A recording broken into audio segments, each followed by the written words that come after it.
Hari-hari ini kita harus jaga kesehatan ya, jaga diri. Kalau kemana-mana pakai masker, pakai maskernya sampai di atas hidung, jangan di bawah hidung, supaya kita tidak terkena virus. Hari ini seharusnya bukan saya yang khotbah, namun pembicaranya yang dijadwalkan, itu seorang gembala dari tempat lain, itu terkena COVID, dia positif gitu. Jadi saya menggantikan beliau ya. Dan ada juga jemaat kita yang terkena juga gitu ya. Beberapa jemaat kita yang terkena COVID gitu dan sedang beristirahat di rumah. Saya berharap setiap kita di tempat ini sehat semua ya. Jaga diri ya. Puji Tuhan. Hari ini kita akan belajar firman Tuhan.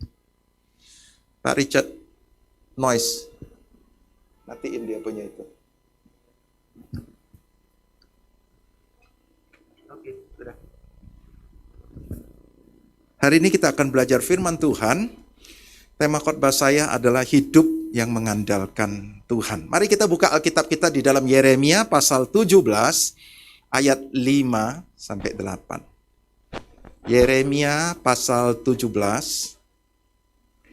ayat 5 sampai ke 8. Sudah ya? Saya akan bacakan. Beginilah firman Tuhan. Terkutuklah orang yang mengandalkan manusia, yang mengandalkan kekuatannya sendiri, dan yang hatinya menjauh daripada Tuhan. Ia akan seperti semak bulus di padang belantara. Ia tidak akan mengalami datangnya keadaan baik. Dia akan tinggal di tanah angus di padang gurun, di negeri padang asin yang tidak berpenduduk. Diberkatilah orang yang mengandalkan Tuhan, yang menaruh harapannya pada Tuhan. Ia akan seperti pohon yang ditanam di tepi air, yang merambatkan akar-akarnya ke tepi batang air, dan yang tidak mengalami datangnya panas terik, yang daunnya tetap hijau, yang tidak khawatir dalam tahun kering, dan yang tidak berhenti menghasilkan buah. Saudaraku, saudaraku, ini adalah hati Tuhan. Saudaraku, Tuhan gak pengen manusia itu hidup mengandalkan kekuatan sendiri, mengandalkan manusia. Tentu saja kita hidup mengalami begitu banyak problem, begitu banyak masalah, rintangan, dan Tuhan mengajarkan kepada kita untuk jangan mengandalkan kekuatan sendiri ataupun mengandalkan manusia, saudaraku. Dan Tuhan katakan apa? Terkutuklah mereka kalau mereka hidup seperti itu. Mereka tidak akan mengalami datangnya keadaan baik. Saudaraku, wah, ini berat sekali kalau kita sudah mengalami masalah, kita udah sesek banget, kita berjuang dengan keras gitu. Terus kemudian tidak mengalami datangnya keadaan baik. Wah, artinya kita udah berjuang. Tidak baik-baik, saudaraku. Itu sangat stressful, saudaraku ya. Sangat berat sekali, saudaraku. Dan Tuhan bahkan tidak pengen kita hidup dengan cara seperti itu. Dia katakan apa? Diberkatilah orang yang mengandalkan Tuhan, yang menaruh harapannya kepada Tuhan, saudaraku. Saudaraku, beberapa waktu lagi, minggu lalu saya tidak bersama Bapak Ibu, saya melayani di jemaat kita yang ada di Banjarmasin. Nah, kalau saya ke sana, saya memiliki seorang sahabat baik, ya. Dia dari gereja yang lain. Tapi walaupun kami beda gereja, kami bersahabat dengan baik. Setiap kali saya ke Banjar, saya berhubungan dengan dia, ngobrol, tidak ketemu sama dia. Dia cerita tentang seorang sahabat dia. Sahabat dia itu seorang yang sudah melayani Tuhan juga gitu, sudah ikut Tuhan lama. Tapi kemudian tiba-tiba dia bunuh diri, saudaraku. Kenapa? Karena istrinya selingkuh gitu ya, terus ekonomi nggak baik gitu ya, dan kemudian dia frustasi menjalani hidup. Dalam sekejap keadaannya menjadi buruk dan kemudian dia bunuh diri, saudaraku. Wah, itu nggak bagus banget, saudaraku ya. Saya katakan kepada sahabat saya, kau tahu kenapa dia bunuh diri? Orang bunuh diri itu cuma karena satu, karena dia tidak ada pengharapan lagi. Karena dia sudah putus pengharapan. Dia nggak tahu mau lakukan apa lagi. Beban ini terlalu berat. Sesek banget. Dan dia nggak tahu harus lakukan apa lagi. Dia putus asa. Dan dia putus pengharapan. Dia bunuh diri. Ibrani pasal ke-6 ayat ke-19 ngajarin kita begini. Ibrani pasal ke-6 ayat ke-19. Pengharapan itu adalah sau yang kuat dan aman bagi jiwa kita yang telah dilabuhkan sampai ke belakang tabir, saudaraku. Pengharapan tentu saja bukan sekedar pengharapan, tetapi pengharapan yang ada di dalam Tuhan, saudaraku. Saudaraku, makanya kalau kalian pernah mendengar istilah iman, pengharapan, kasih, saudaraku. Kasih ini berbicara kasih agape, kasih yang dimiliki Yesus. Supaya kita setelah kita mendapat kasih, kita bisa mengerti akan kasih, kita mendapatkan pengharapan di dalam hidup kita. Dan kita meraihnya dengan iman. Itu satu set. Besok lain kali ya saya cerita tentang itu. Tapi pengharapan di dalam Yesus itu adalah sau yang kuat dan aman bagi jiwa. Jiwa itu terdiri dari pikiran, perasaan, kehendak. Ketika kita sudah putus pengharapan, saudaraku, maka jiwa kita, pikiran kita akan memikirkan hal yang begitu kacau, begitu error, dan begitu salah pikiran kita. Dan perasaan kita, waduh, campur aduk nano-nano, saudaraku. Kita sedih, kita kecewa, kita putus asa, kita bingung, kita marah, kita kehendak kita, satu lagi, bunuh diri. Saudaraku, itu orang yang tanpa pengharapan. Tapi jiwa, pengharapan adalah sau yang kuat dan aman bagi jiwa. Kenapa digunakan kata sau? Sau ini digunakan oleh kapal, hanya kapal. Ya enggak, kalau kereta mau berhenti, dia enggak lemparin jangkar, enggak lemparin sau. Sau itu jangkar, saudaraku. Kalau mobil kita mau berhenti, kita enggak lemparin jangkar, saudaraku. Tapi kapal, saudaraku, kalau dia mau berhenti, saudaraku, dia mau ada di satu posisi supaya dia nggak terhanyut kemana-mana, dia harus menjatuhkan jangkar tersebut. Supaya kapal itu bisa berlabuh, dia bisa menetap di satu posisi. Kalau dia nggak pasang jangkar itu, kalau saunya nggak dilepaskan, maka besoknya kapal ini udah terhanyut kemana-mana. Dia bicara bahwa jiwa kita ini bisa terhanyut. Jiwa kita bisa terhanyut oleh karena kesedihan kita, bisa terhanyut oleh karena kemarahan, bisa terhanyut oleh karena trauma, bisa terhanyut oleh banyak hal, saudaraku. Itulah jiwa kita, saudaraku. Dan pengharapan itu adalah jangkar yang membuat jiwa kita tidak terhanyut. Itu membuat jiwa kita aman dan kuat, saudaraku. Harus ada pengharapan, saudaraku. Dan ini pengharapan yang sudah dilabuhkan sampai ke belakang tabir. Apa itu belakang tabir? Belakang tabir ini berbicara tentang bait Allah dulu, ya enggak ya? Di dalam tabernakel ada 3 bagian. Ada halaman, ruang kudus, dan ruang maha kudus. Antara ruang kudus dan ruang maha kudus ada tabir yang menutupinya, saudaraku. Nah, di belakang tabir itu berbicara ruang maha kudus. Tempat di mana ada hadirat Allah di dalam tabut perjanjian, saudaraku, ada hadirat Allah di situ, ada kuasa Allah di situ. Pengharapan di dalam Yesus itu adalah sau yang sudah ditambatkan kepada Tuhan itu sendiri, saudaraku. Dan setelah Yesus mati, saudaraku, maka tabir bait suci itu terbelah. Selanjutnya hadirat Allah tidak lagi digambarkan di situ. Hadirat Allah itu ada di dalam diri kita.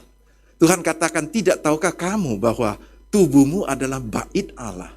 Sekarang hadirat Allah ada di dalam. Tuhan tinggal di dalam diri kita.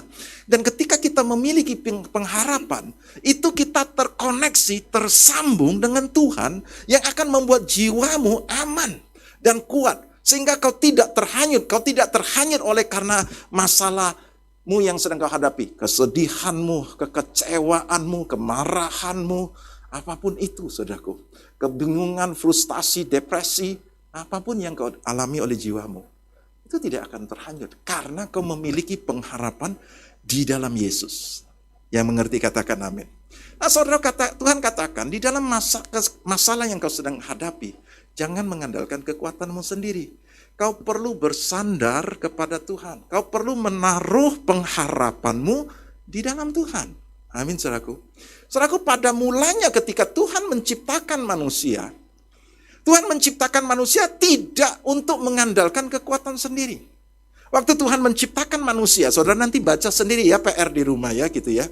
Tuhan membuat langit, bumi ya, Tuhan membuat segala macam cakrawala, membuat binatang-binatang ya, membuat tumbuh-tumbuhan segala macam. Setelah dia buat semuanya itu, dia menciptakan manusia. Dia membuat manusia. Sudah dia membuat manusia.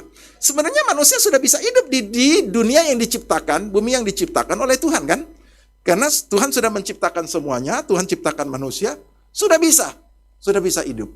Tapi Tuhan tidak cukup sampai situ.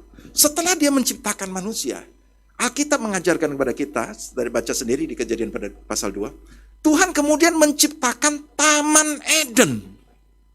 Apa itu Taman Eden? Taman Eden adalah satu tempat yang begitu bagus. Dikatakan Taman Eden itu dialiri oleh 4 sungai, saudaraku. Di situ Tuhan membuat pohon-pohon yang menarik. Artinya di luar daripada Taman Eden tidak ada pohon ini. Tuhan membuat begitu banyak pohon-pohon yang menarik hati. Membuat banyak hal-hal yang luar biasa. Dan di tempat itu ada tempat emas, ada hawila, ada tempat ditemu emas, batu permata, segala macam yang terbaik, saudaraku. Nah di Taman Eden inilah manusia kemudian ditaruh di situ. Tempat yang the best, tempat yang luar biasa. Yang Tuhan sediakan. Dan Tuhan taruh manusia di dalam Taman Eden itu. Tuhan memelihara manusia. Tuhan katakan, semua yang ada di dalam ini, kau boleh nikmati. Kau boleh makan semua. Cuman jangan makan buah pengetahuan baik dan jahat. Buah kehidupan boleh makan juga. Apa aja boleh. Semua. Berkuasalah, penuhilah bumi. Beranak cuculah, berkuasalah. Saudaraku, manusia hidup di dalam pemeliharaan Tuhan. Di dalam Taman Eden. Bergaul dengan Tuhan. Di dalam Taman Eden. Itu adalah kehidupan yang Tuhan sediakan buat Adam. Ketika manusia dijadikan, Tuhan menyediakan kehidupan demikian. Sampai pada saat manusia jatuh dalam dosa, dan kemudian manusia diusir keluar dari Taman Eden. Dia diusir keluar dari Taman Eden itu berbicara apa, saudaraku ya? Waktu dia diusir, Tuhan ngomong apa? Terkutuklah tanah, dengan bersusah payah kau akan mencari rezekimu. Dengan berpeluh kau akan mendapatkan makananmu. Saudaraku, sejak saat itu, manusia tidak lagi hidup dalam Taman Eden, tidak lagi hidup dalam pemeliharaan Tuhan, tidak lagi hidup dalam kasih karunia itu.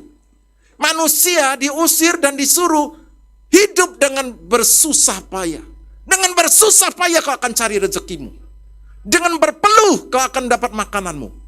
Itu adalah akibat dosa. Itu adalah kutuk. Kutuk itu ketika kita bersusah payah dengan setengah mati kita mendapatkan rezeki kita, mendapatkan makanan kita. Itu adalah gambaran daripada kutuk. Nah kemudian manusia turun-temurun hidup di dalam dosa dan kemudian mereka terbiasa untuk mengandalkan kekuatan sendiri.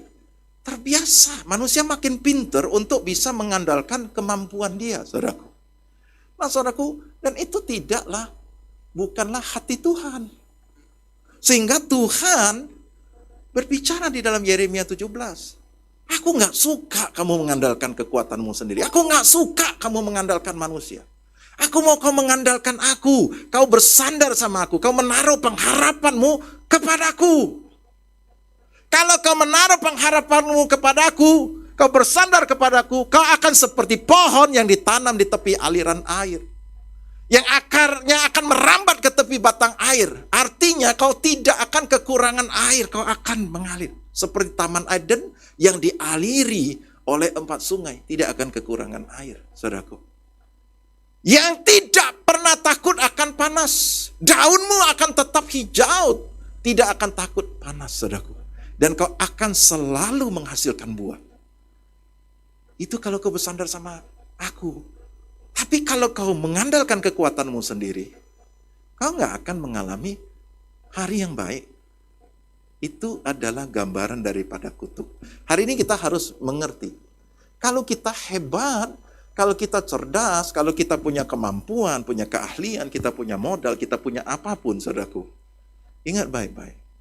Mengandalkan kekuatan sendiri adalah bagian daripada hidup dalam kutuk. Itu bukan rancangan Tuhan. tapi hidup di dalam kasih karunia Tuhan, hidup di dalam berkatnya Tuhan, hidup di dalam rancangannya Tuhan. Itu yang Tuhan inginkan, saudaraku. Sehingga Tuhan ngomong kepada bangsa Israel di dalam, saya buka Alkitabku. Di dalam Bilangan 6 ayat 23 saya akan bacain. Bilangan 6 ayat 23. Tuhan ngomong begini, berbicara kepada Harun dan anak-anaknya.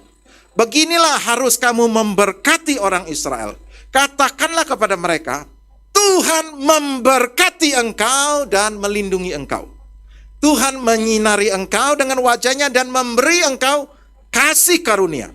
Tuhan menghadapkan wajahnya kepadamu dan memberi engkau damai sejahtera. Demikianlah harus mereka meletakkan namaku atas orang Israel, maka aku akan memberkati mereka. Saudaraku, ini adalah hati Tuhan, saudaraku. Saudara Tuhan, coba perhatikan baik-baik. Tuhan dikatakan apa ayat 25?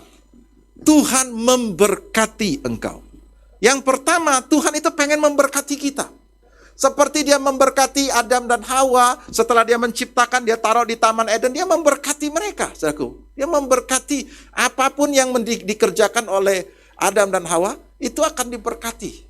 Seperti Ayub, diberkati. Apapun yang dikerjakannya berhasil dan miliknya semakin bertambah-tambah. Ya enggak? Itu adalah namanya diberkati, saudaraku. Dan Tuhan akan melindungi engkau. Melindungi engkau adalah melindungi daripada semua serangan-serangan daripada si jahat, supaya kita tidak mengalami mara bahaya. Tuhan menyinari engkau dan memberi engkau kasih karunia. Yang ketiga, Tuhan mau memberikan kepada kita apa? Kasih karunia. Kasih karunia adalah pemberian. Kasih karunia adalah bukan sesuatu yang bisa kau beli, sesuatu yang bisa kau peroleh dengan kemampuanmu sendiri. Tetapi di luar daripada kemampuanmu itu, Tuhan menganugerahkan kepada kita. Tuhan memberikan kepada kita. Itulah kasih karunia. Pada saat kau nggak punya kemampuan, termasuk kita nggak mampu untuk bisa selamat masuk surga, Tuhan menolong kita. Tuhan yang melakukannya buat kita. Itu kasih karunia. Ketika kau menghadapi kejadian-kejadian masalah yang kau nggak mampu, tapi kemudian Tuhan melepaskan kita, Tuhan memberkati kita, Tuhan menolong kita, Tuhan mengirimkan orang-orang untuk menolong kita. Itu kasih karunia. Amin, saudaraku. Sesuatu yang merupakan pemberian yang dimana kau tidak akan mampu memperolehnya. Yang berikut, dia memberikan kita damai sejahtera. Artinya apa? Dia tidak pengen kamu hidup di dalam stres, di dalam kekhawatiran, ketakutan. Makanya Tuhan selalu mengajarkan kepada kita, jangan takut, jangan khawatir. Karena dia tidak pengen kita hidup seperti itu. Dia katakan, aku memberikan kepadamu damai sejahtera. Damai sejahtera yang kutinggalkan beda dengan dunia. Tuhan mau memberikan kepada kita damai sejahtera. Dia mau engkau tidak hidup di dalam ketakutan, kekhawatiran, kecemasan, depresi, frustasi. Dia tidak mau kau hidup dalam seperti itu. Makanya dia katakan, ngomong sama imamku, ngomong sama hambaku tuh, berkati umatku ini. Perkatakan demikian. Tuhan memberkati, Tuhan melindungi, Tuhan memberikan kasih karunia, Tuhan memberikan damai sejahtera. Letakkan namaku di situ dan aku akan memberkati. Saudaraku, nama Tuhan adalah, sudah kita tahu, adalah nama Yesus yang begitu luar biasa, yang sudah menyelamatkan kita. Itulah sebabnya Tuhan katakan di dalam nama Yesus, kita sebagai anak Tuhan, ya enggak, kita adalah imamat yang rajani. Kita boleh perkatakan berkat itu kepada diri kita. Lepaskan berkat itu pada dirimu. Katakan, Tuhan memberkati aku. Tuhan melindungi aku. Tuhan menyinari aku dan memberikan aku kasih karunia. Tuhan menghadapkan wajahnya, memberi aku damai sejahteranya. Aku menerimanya di dalam nama Tuhan Yesus Kristus. Saudaraku, saya setiap hari melepaskan berkat atas anakku. Anakku mau sekolah, aku lepaskan berkat. Aku memperkatakan berkat, saudaraku. Karena itu yang Tuhan inginkan. Bahwa kita memperoleh segala sesuatunya di dalam Yesus. Dan itulah. Dan semua surat Paulus, semua surat Petrus, surat Yohanes, siapapun yang menulis surat, saudaraku, selalu pasti ada tulis, biarlah engkau diberkati. Maksudnya, biarlah damai sejahtera dari Allah Bapa, kasih karunia di dalam Yesus Kristus menyertaimu. Saudaraku, itu selalu ada di dalam surat Paulus. Yang mana saja, pasti ada itu. Surat Petrus juga gitu, surat Yohanes juga gitu, surat siapa saja. Itu pasti menyatakan bahwa Tuhan pengen kita mengalami damai sejahtera dan kasih karunia di dalam Dia. Amin, saudaraku. So, itu dari perjanjian lama sampai perjanjian baru. Nah, inilah yang Tuhan mau supaya kita mengerti bahwa Tuhan mau kita hidup di dalam berkat yang daripada Dia. Pemeliharaan yang daripada Dia. Jangan mengandalkan kekuatan sendiri. Saya akan memberikan beberapa contoh di dalam Alkitab bagaimana Tuhan ingin memberkati, melindungi, menolong daripada umatnya. Mari kita buka di dalam Hakim-Hakim pasal 7. Ini berbicara tentang bangsa Israel yang dijajah, yang diperbudak oleh orang Midian, oleh suku Midian. Sehingga orang suku Midian ini menjajah mereka, menekan mereka sampai mereka menderita, mereka melarat sekali, mereka ketakutan. Sehingga Gideon harus mengirik gandumnya itu harus bersembunyi, takut ketahuan karena akan dihancurin, akan dirampas, saudaraku. Mereka begitu miskin, begitu melarat, begitu ketakutan. Itu adalah kehidupan yang diperbudak, saudaraku ya, hidup yang buruk, saudaraku. Nah, saudaraku, kemudian Tuhan menampakkan diri kepada Gideon dan Tuhan ngomong, aku akan melepaskan bangsa Israel dengan kamu. Gideon ngomong, aku dari suku yang paling kecil, kaum paling kecil, aku nih paling kecil gitu. Mana bisa aku melepaskan? Ya enggak? Yang gagah-gagah di seluruh bangsa Israel aja ketakutan. Bagaimana aku bisa melepaskan? Aku yang akan lepaskan. Nah, ini kisahnya di dalam Hakim-Hakim pasal 7, bagaimana Tuhan melepaskan ya.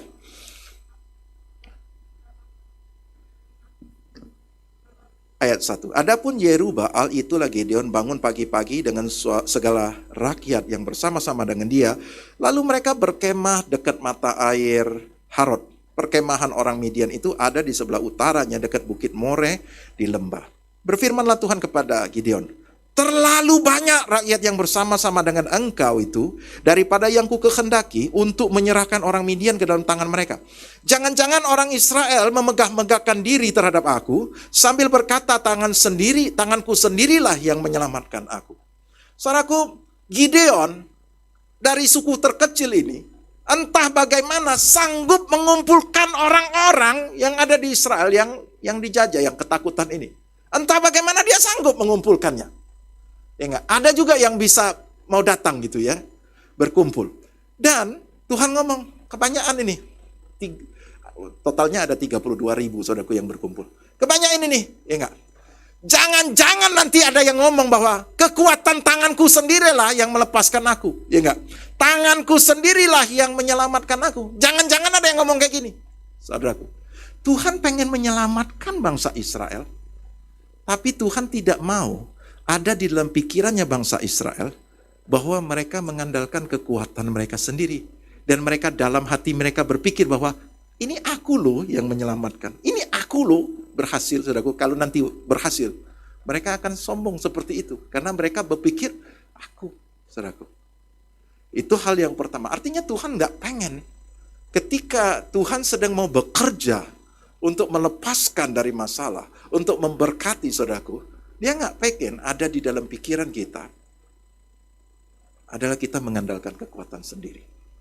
Terus dia katakan apa? Ayat 3. Maka sekarang serukanlah kepada rakyat demikian. Siapa yang takut dan gentar, biarlah ia pulang.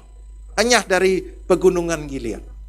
Saudaraku, yang unik lagi, saudaraku, Tuhan menyuruh Gideon untuk ngomong sama orang-orang yang berkumpul itu. Yang takut pulang aja, saudaraku.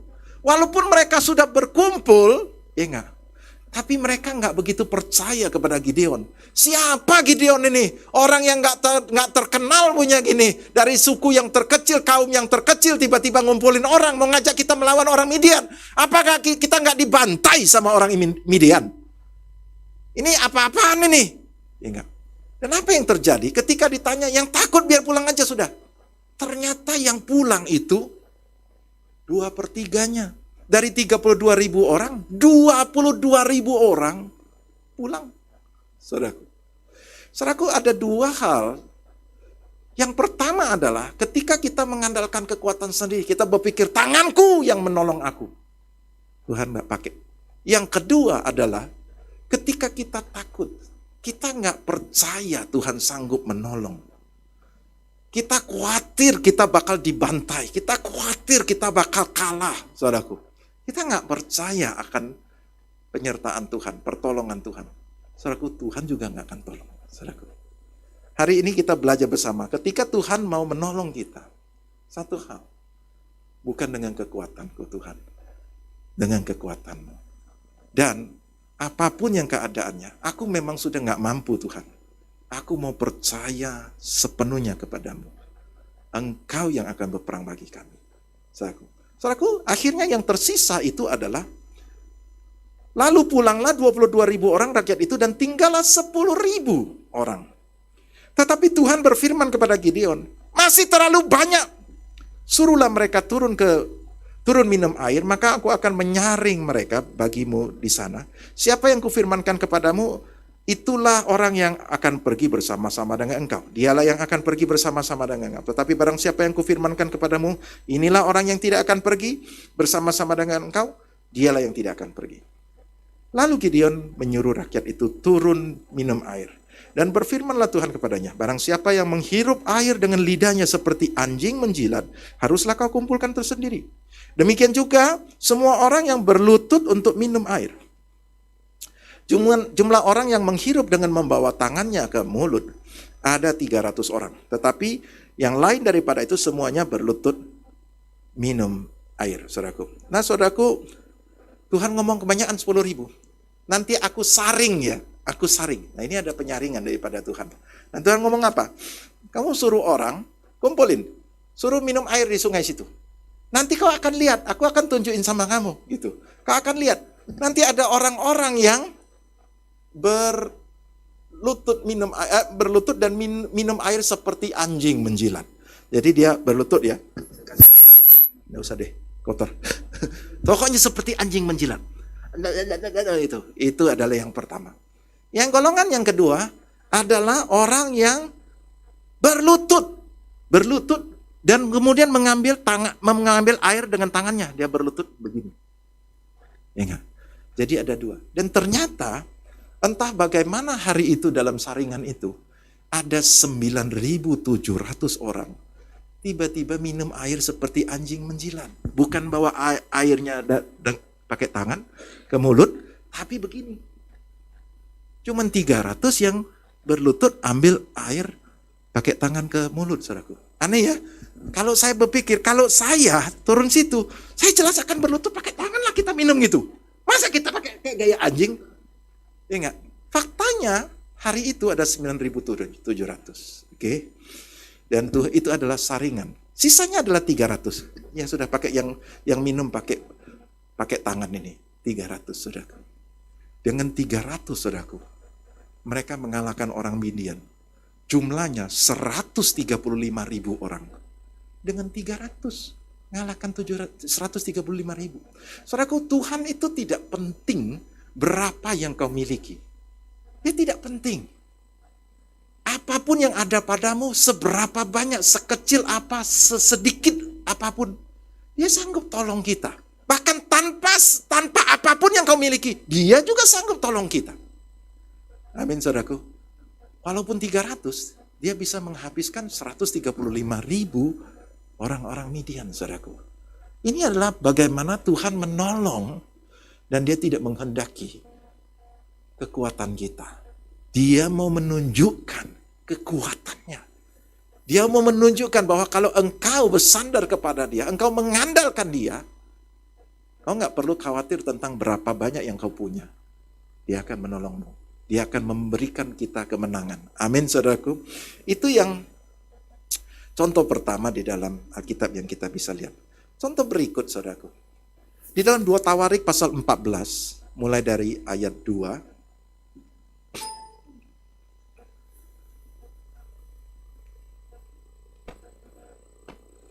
2 Tawarik 14 ayat 2 sampai 7 saya baca ini. Asa melakukan apa yang baik dan yang benar di mata Tuhan Allahnya. Ia menjauhkan mezbah-mezbah asing dan bukit-bukit pengorbanan, memecahkan tugu-tugu berhala dan menghancurkan tiang-tiang berhala. Ia memerintahkan orang Yehuda supaya mereka mencari Tuhan Allah nenek moyang mereka dan mematuhi hukum dan perintah. Ia menjauhkan bukit-bukit pengorbanan dan pedupaan-pedupaan dari segala kota di Yehuda. Dan kerajaan pun aman di bawah pemerintahnya. Karena negeri itu aman dan tidak ada yang memeranginya di tahun-tahun itu, ia dapat membangun kota-kota benteng di Yehuda. Tuhan telah mengaruniakan keamanan kepadanya. Katanya kepada orang Yehuda, marilah kita memperkuat kota-kota ini dan mengelilinginya dengan tembok beserta menara-menaranya, pintu-pintu dan palang-palangnya. Negeri ini masih ada dalam tangan kita karena kita mencari Tuhan Allah kita dan Ia mencari kita serta mengaruniakan keamanan kepada kita di segala penjuru.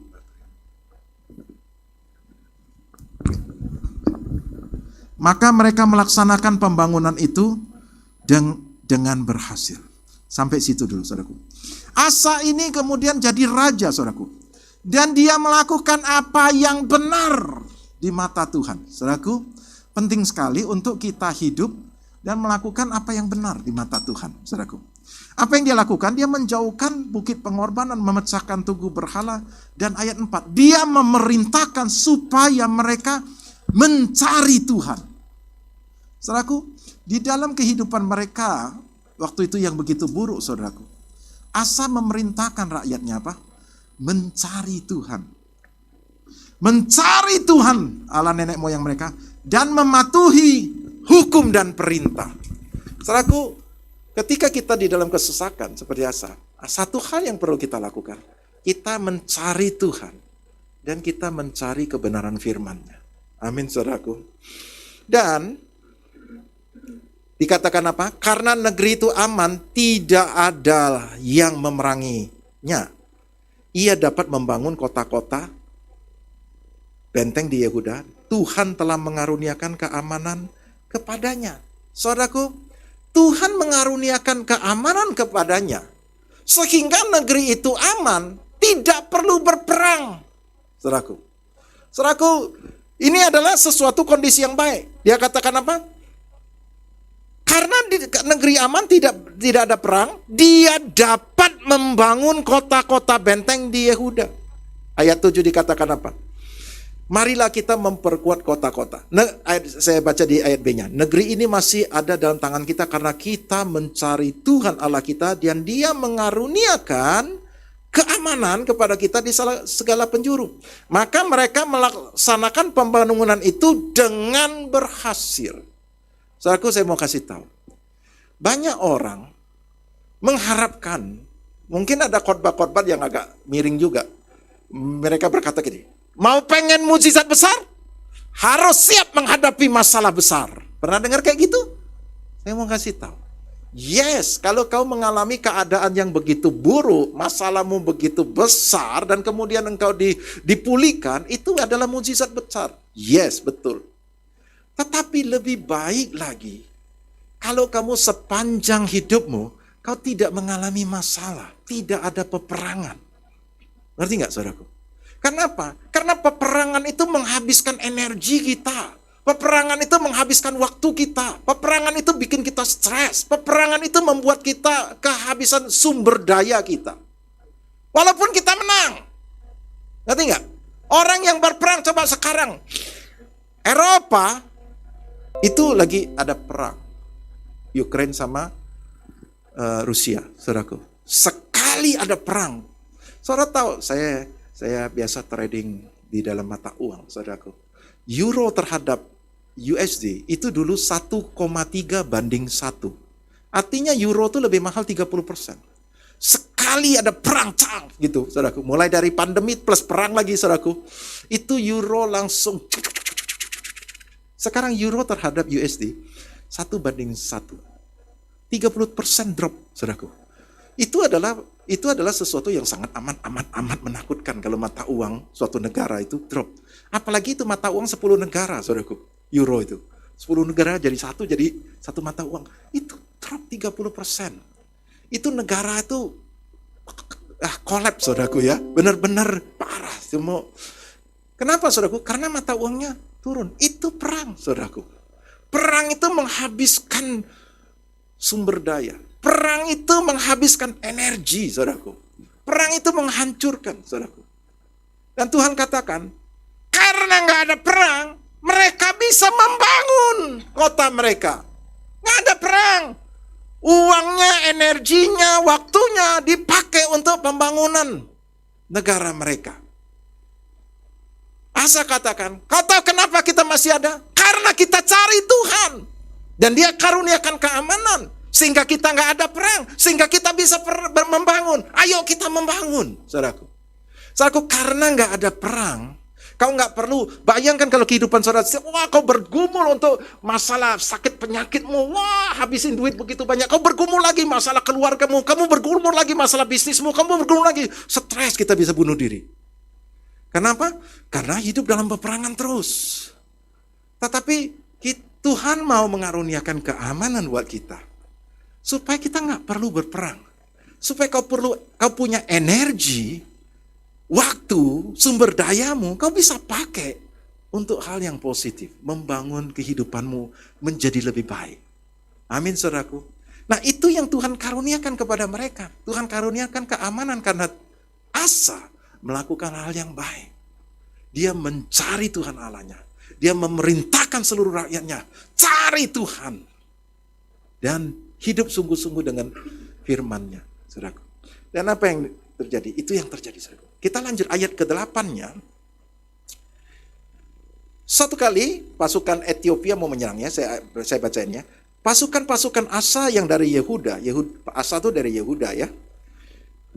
Jumlahnya 300.000 orang yang membawa perisai besar dan tombak. Dan yang dari Benyamin, jumlahnya 280.000 orang yang membawa perisai kecil sebagai pemanah. Mereka semua pahlawan yang gagah perkasa. Zerah orang Ethiopia itu maju berperang melawan mereka dengan tentara sebanyak 1.000.000 orang dan 300 kereta. Ya sampai ke Maresa. Lalu Asa maju menghadapinya. Mereka mengatur barisan perangnya di lembah Zefata dekat Maresa. Kemudian Asa berseru kepada Tuhan Allahnya. Ya Tuhan, selain daripada Engkau, tidak ada yang dapat menolong yang lemah terhadap yang kuat. Tolonglah kami ya Tuhan Allah kami, karena kepadamulah kami bersandar.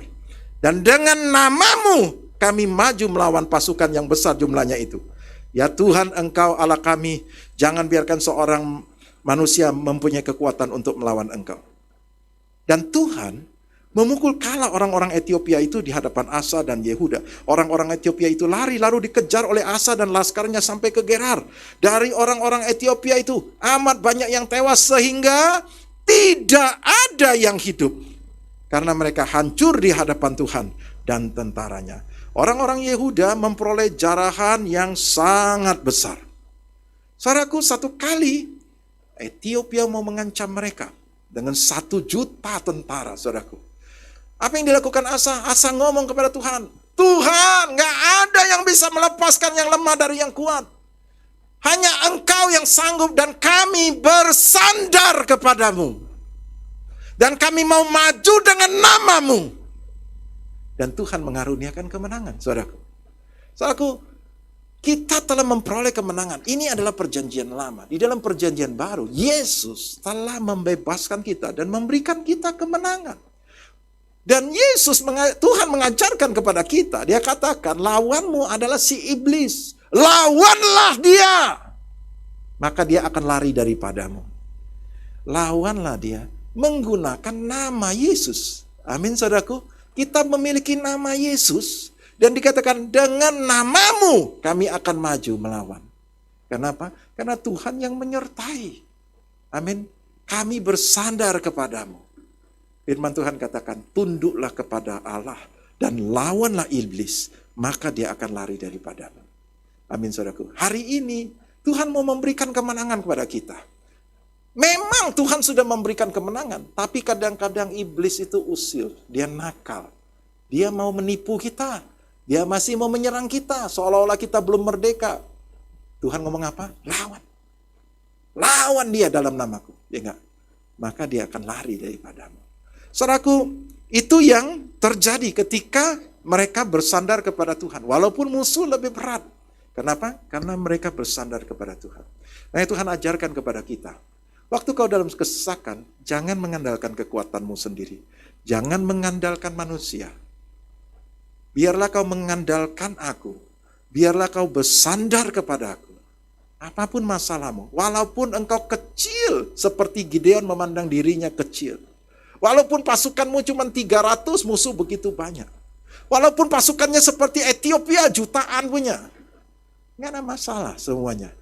Kalau kau bersandar kepadaku, aku memberi kemenangan kepadamu. Amin, saudaraku. Tapi kalau kau mengandalkan kekuatanmu sendiri, engkau sedang hidup dalam kutuk. Tidak akan ada datangnya hari baik. Amin, saudaraku. Nah, saudaraku, di dalam 2 Tawarik 15 ayat ke-19-nya, saudaraku, masih cerita Asa itu. Di ayat 19-nya dikatakan apa? Tidak ada perang sampai pada tahun ke-35 pemerintahan Asa. Saudaraku, bayangkan, 35 tahun hidup aman. Tidak ada perang. Saudaraku, kita berpikir, kita sering mendapatkan filosofi begini. Kadang-kadang hidup ini, kadang-kadang di atas, kadang-kadang di bawah. Kadang kita di gunung, kadang kita di lembah.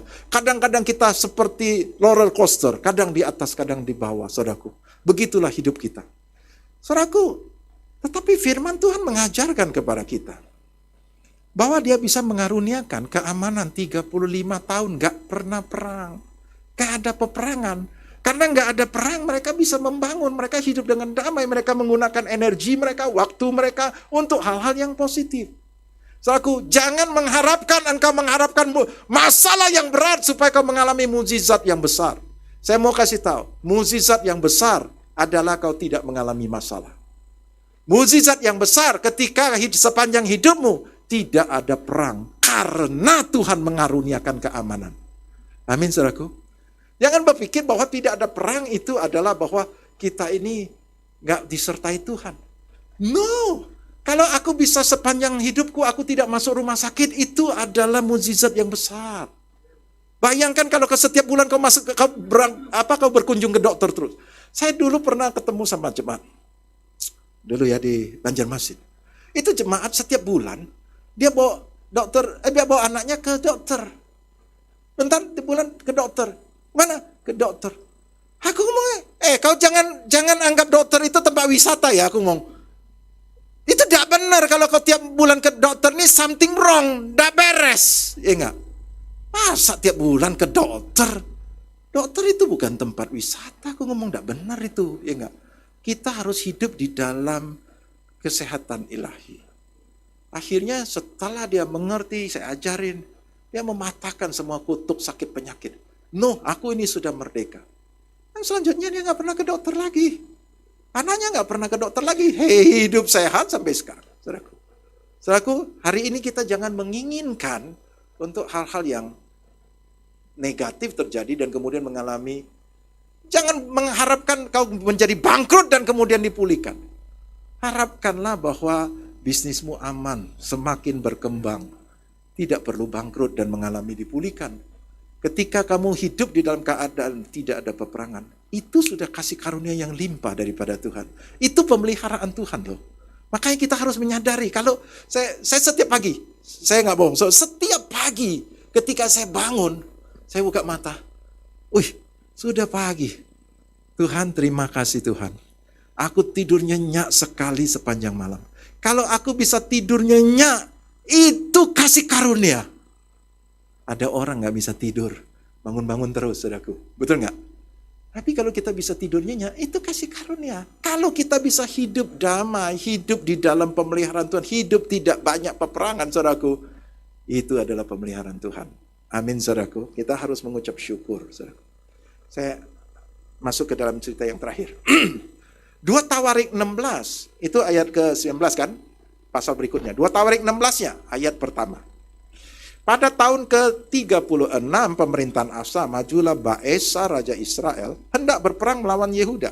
Asa itu di Yehuda kan. Waktu itu 12 suku terpecah, 10 suku itu masuk Israel, 2 suku masuk ke Yehuda. Saudaraku ya, Asa ada di Yehuda. Pada tahun ke-36 pemerintahan Asa, majulah Baesa, Raja Israel hendak berperang melawan Yehuda. Ia memperkuat Rama dengan maksud mencegah lalu lintas kepada Asa, Raja Yehuda. Lalu Asa mengeluarkan emas dan perak dari perbendaharaan rumah Tuhan dan dari perbendaharaan rumah raja dan mengirimkannya kepada Ben-Hadad, Raja Aram yang diam di Damsyik dengan pesan, ada perjanjian antara aku dan engkau, antara ayahku dan ayahmu. Ini kukirim emas dan perak kepadamu. Marilah batalkanlah perjanjianmu dengan Baesa Raja Israel, supaya ia undur daripadaku. Lalu Ben-Hadad mendengarkan permintaan Raja Asa. Ia menyuruh panglima-panglimanya menyerang kota-kota Israel, dan mereka memukul kala Iyon dan Abel Maim dan segala tempat perbekalan kota-kota di Naftali. Segera sesudah Baesa mendengar hal itu, ia berhenti memperkuat Rama, ia menghentikan usahanya. Tetapi Raja Asa mengerahkan segenap orang Yehuda yang harus mengangkat batu dan kayu yang dipergunakan Baesa untuk memperkuat Rama itu. Ia mempergunakannya untuk memperkuat Geba dan Mispa. Saudaraku, satu kali setelah 35 tahun tenang, saudaraku, pada tahun ke-36 ada Raja Israel. Dia itu kan Raja Yehuda. Raja Israel namanya Baesa itu mau menyerang Yehuda. Dia memperkuat Rama. Rama itu adalah satu wilayah di mana transportasi akan lewat. Dia di tengah-tengah situ ada Rama. Dia memperkuat Rama supaya itu namanya mengembargo si Yehuda. Sehingga jalur-jalur transportasi, makanan segala macam bisa nggak masuk lagi ke situ. Ditahan di situ, saudara. Dan si Asa itu khawatir. Dia mendatangi Raja Aram Ben-Hadad, saudaraku. Ini bangsa yang tidak kenal Tuhan punya. Dia ngomong kepada Ben-Hadad, ada perjanjian bapakmu dengan bapakku, nih aku kasih emas, nih aku kasih perak, nih kau lindungi kami dong. Jangan, kamu lindungi kami supaya Baesa jangan menyerang kami, saudaraku. Dan apa yang terjadi? Dia mengandalkan Raja Aram yang tidak kenal Tuhan. Dan betul Ben-Hadad mengalahkan kota-kota Israel. Akibatnya mereka lolos. Dia mengandalkan Ben-Hadad yang tak kenal Tuhan. Dia lolos dari masalah dia? Yes, dia lolos dari masalahnya. Dia berhasil lolos dari masalahnya. Ayat ke-7. Pada waktu itu datanglah Hanani, pelihat itu kepada Asa, Raja Yehuda. Katanya kepadanya, karena engkau bersandar kepada Raja Aram dan tidak bersandar kepada Tuhan Allahmu, oleh karena itu terluputlah Raja Aram dari tanganmu. Bukankah tentara Ethiopia dan Libya besar jumlahnya, kereta dan orang berkudanya sangat banyak. Namun Tuhan telah menyerahkan mereka ke dalam tanganmu karena engkau bersandar kepadanya.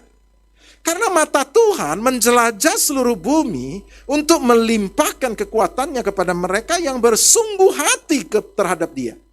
Namun dalam hal ini engkau telah berlaku bodoh. Oleh sebab itu, mulai sekarang ini engkau akan mengalami peperangan. Saudaraku, itu adalah sesuatu yang sangat menyeramkan. Dulu kau nggak ingat Ethiopia berapa besar, kau ketakutan. Kau bersandar kepadaku, kau berperang pakai namaku, dan aku kasih kau kemenangan. Lah ini sekarang, kenapa kau takut? Kau bersandarnya kepada manusia. Kau bersandar kepada Ben-Hadad yang gak kenal Tuhan. Karena kau gak bersandar kepadaku sekarang. Kau sudah kelamaan, sudah 35 tahun kau mengalami keamanan. Kau berpikir itu aman, itu sudah sewajarnya. Saya mau kasih tahu, kau itu 35 tahun hidup dalam perlindunganku karena kau bersandar kepadaku. Sekarang kau berhenti bersandar kepadaku, kau mengandalkan manusia. Karena kau mengandalkan manusia, aku mau kasih tahu, mulai dari hari ini kau akan berperang. Perlindungan itu ditarik kembali. Kasih karunia itu, keamanan 35 tahun tidak pernah berperang, ditarik kembali, saudara. Mulai dari hari ini, kau akan berperang. Kamu bisa bayangkan gak Bapak Ibu, kalau kita hidup di dalam pemeliharaan Tuhan, kita hidup, keluarga kita bagus, kesehatan kita baik, bisnis kita lancar, semuanya berjalan dengan baik. Dan kita lupa bahwa itu semuanya adalah kasih karunia Tuhan loh. Tapi satu hari ketika kita mengalami masalah, saudaraku, Kita lupa bahwa selama ini Tuhan sudah melindungi kita begitu luar biasa. Dan kita mulai mengandalkan kekuatan sendiri, kita mengandalkan manusia, saudaraku. Dan apa yang terjadi? Tuhan ngomong apa? Mulai dari hari ini, kau akan berperang. Dan kita mulai berperang, kita mengalami sakit penyakit, kita bergumul dengan sakit penyakit, kita bergumul masalah keluarga, masalah suami kita bergumul lagi, masalah keuangan kita bergumul. Wah, saudaraku, hidupmu akan langsung frustasi, engkau akan stres dan cepat tua, saudaraku, cepat mati. Amin, saudaraku. Hari ini Tuhan mengajarkan kepada kita, berperang itu menghabiskan energi. Mengandalkan kekuatan sendiri itu adalah kehidupan dalam kutuk. Dan Tuhan tidak mau kau hidup seperti itu. Dia membebaskan engkau dari kutuk. Yesus mati bagi kita supaya kau lepas dari kutuk. Supaya kau nggak perlu lagi hidup dalam kutuk. Jangan lagi kau membiasakan dirimu untuk hidup dalam kutuk. Baliklah kepada Tuhan. Sekarang kau sudah tidak ada dosa yang merintangi lagi. Tidak ada kutuk lagi ada pada dirimu. Bersandarlah kepada Tuhan. Andalkan Tuhan. Engkau akan melihat bagaimana Tuhan memberkati kita. Bagaimana Dia memberkatimu. Dia melindungimu. Dia memberikan engkau kasih karuniamu. Memberikan engkau damai sejahteranya. Amin, saudaraku. Engkau akan melihat sepanjang hidup kita. Kita akan melihat keamanan yang Tuhan berikan. Sehingga kita punya waktu, energi kita, sumber daya kita untuk membangun diri kita menjadi lebih baik dan lebih baik. Kita tidak akan menggunakan waktu kita hanya untuk berperang dan membuat kita begitu hancur. Amin, saudaraku. Mari kita bangkit berdiri.